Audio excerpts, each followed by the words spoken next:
ओम सर्वमंगलमांगल्ये श्री सौभाग्य साधिके शरण्ये त्र्यंबके गौरी नारायणी नमोस्तुते। जयंती मंगला काली भद्रकाली कपालिनी दुर्गा क्षमा शिवा धात्री स्वाहा स्वधा नमोस्तुते। यस्मिन् सर्वं जतो सर्वं यः सर्वं सर्वतश्च यश्च सर्वमयो नित्यं तस्मै सर्वात्मने नमः। ओम गुरुर्ब्रह्मा गुरुर्विष्णु गुरुदेवो महेश्वर गुरुर्साक्षात् परब्रह्म तस्मै श्री गुरुवे नमः। ओम।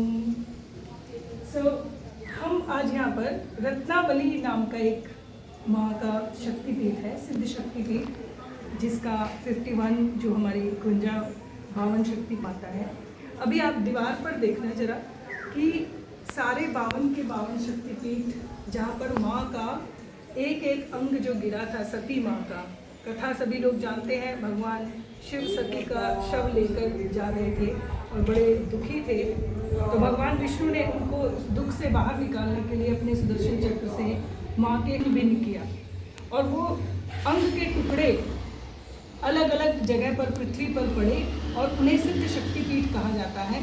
यहाँ रत्नावली में माँ का राइट शोल्डर है, ये इस तरफ राइट शोल्डर माँ का, और आप देख सकते हो कि जो वो अंग थे वो पार्श्विक धर कहते हैं, एक सॉलिड रॉक के फॉर्म में हो गया है। क्योंकि इतनी तपस्या माँ ने को प्राप्त करने के लिए, तो उनका शरीर भी जो है वो दिव्य हो गया था। उन्होंने अपनी इच्छा से शरीर छोड़ा और फिर उसी शरीर की आज पूजा होती है, क्योंकि उसमें तप की शक्ति है।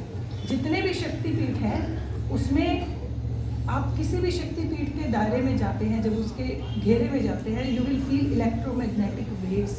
वो एनर्जी, चाहे वो एनर्जी पॉजिटिव है या नेगेटिव है, यू ग्रास्प दैट एनर्जी। इसीलिए मंदिरों में नंगे पांव घूमा जाता है, ताकि आप उस एनर्जी को कैच कर सको। और when you catch that energy, your prana is automatically uplifting from one stage to another stage, जिसे हम कहते हैं कि योग की भाषा में हमारा प्राण मूलाधार से, स्वादिष्ठान से, मणिपुर से, अनाहत और अगले चक्रों में जाता है।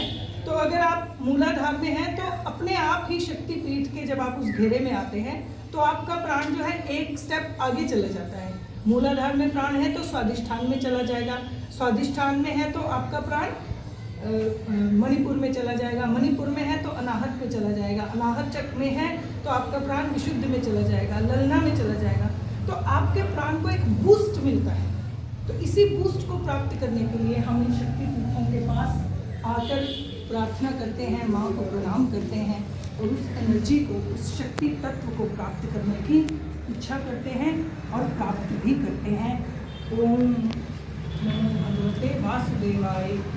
ओम नमो त्र्यंबकं यजामहे सुगंधिं पुष्टिवर्धनम् उर्वारुकमिव बन्धनान् मृत्योर्मुक्षीयमामृतात्। क्योंकि जहाँ जहाँ भगवती के शक्तिपीठ हैं, वहीं वहीं पर भगवान शिव काल भैरव के रूप में प्रकट हुए हैं। यहाँ पर भी भगवान घंटकेश्वर महादेव के रूप में उपस्थित हैं। हरि ओम।